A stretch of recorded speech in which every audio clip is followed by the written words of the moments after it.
Today is November 9th, 2011. My name is Sarah Gutman, and we are here to interview Paul Bard, who is a survivor of the Holocaust. The videographer today is Barry Stallman. We are making this video under the auspices of the Montreal Holocaust Memorial Center. The purpose of this interview is to add to the oral history of the Holocaust. Could you please state your name? My name is Paul Bard. Did you ever see women walking around Auschwitz I? Women who may have been prostitutes? Toward the end of our stay in Auschwitz, they separated the block. They put additional fences between the block and the rest of the blocks, and they brought in a group of women there in that special block. And you could have earned a ticket to visit the block, even if you were a prisoner. If you were a Jew, you had the right to go to the women. And what kind of services would they? I have no idea, because I didn't have the intention, not only the intention, but the desire didn't exist.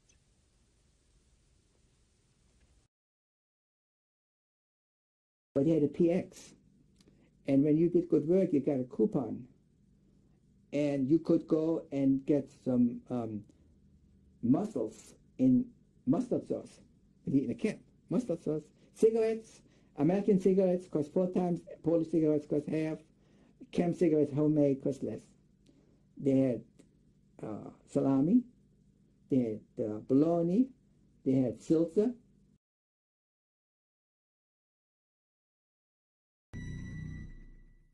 And the people who are working, like Halina, their privilege was that they have privilege, for instance, I say with irony, because they have to go, they have also movies there, theaters there in Auschwitz.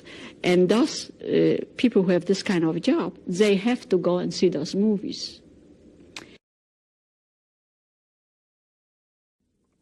What would people do? Did you have any free time in Auschwitz? Free time?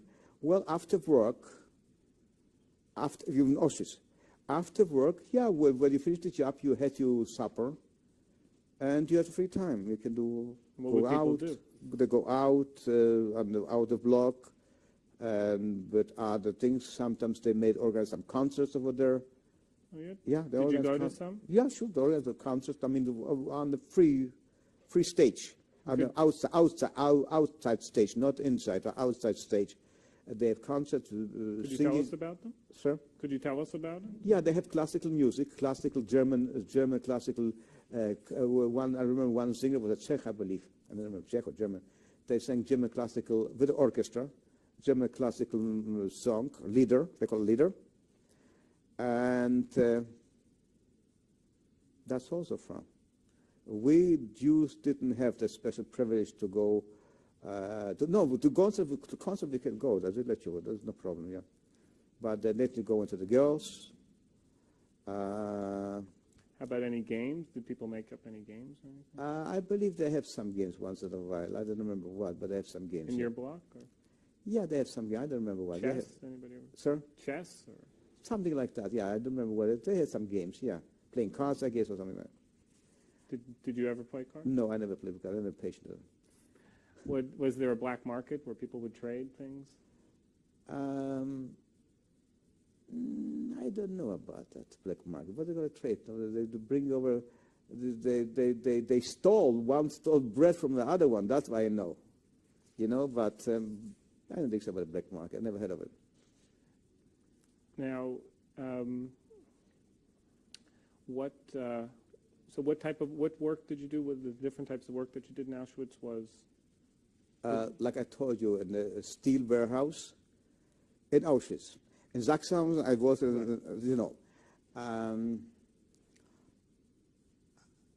and then after that,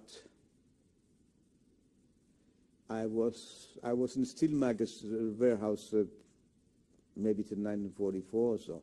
And then I went to the fire commando, which is the fire engine commando. So anyway, in Auschwitz was routinely, and matter of fact, every second week they took another group of people, another like a barrack, 200, 300 people. We had to go to see a movie.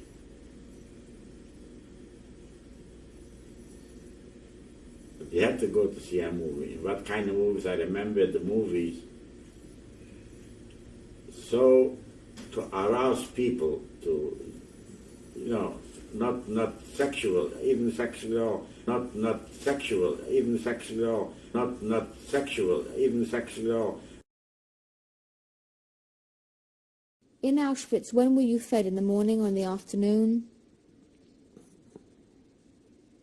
In the evening and afternoon, yes. That there was tea at times, sometimes. It's like a watery tea or something.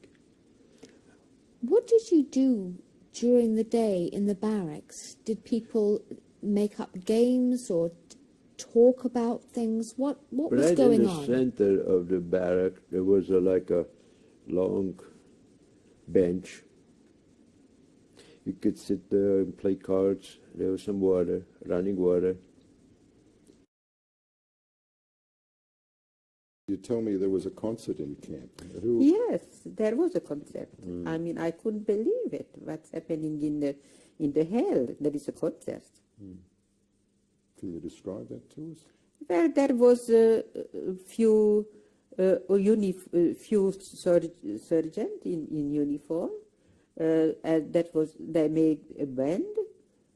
I think there was 7 or 8 people who was playing, and they was playing classical music. And these were inmates of Auschwitz that were actually playing, are you saying? Well, I think they was, but I mean, we never knew that who those people was, but they was in uniform. You're saying they were in what, army uniform? What sort of uniform were they in? They was in German uniform. Oh, I see. And that was not one of us. Sorry, no, I didn't quite understand. Yeah. What other things did people around you do during the day? Was there any sort of? We were not eating. We were not asked to work. We were just there to starve us dead. And a few of us was lucky, was chosen to go to work, and they took us. You want me to finish with Auschwitz? I can say what's happened after, because every day was the same in Auschwitz. So they put us again in the wagon, and they took us in Bremen. Lex has become prominent because he's now the conductor. Everybody knows him in camp. The SS know him all. And now we schmooze a great deal because we're feeling good. We can eat well, we live well. And we have time now to talk. And in one of these talks, the idea begins to spring up. Why don't we get a cabaret together that we can play on Sundays for the prisoners? Oh, excellent. Me with my singing as a youngster in Antwerp, knowing all the French and German and songs, English songs. He being a jazz trumpet playing, and the other people all being also, restaurant and hotel musicians type thing. Lex goes to the SS. He says, we would like to organize a cabaret. Can't do it. No way. No way. He keeps nagging them, and they allow it.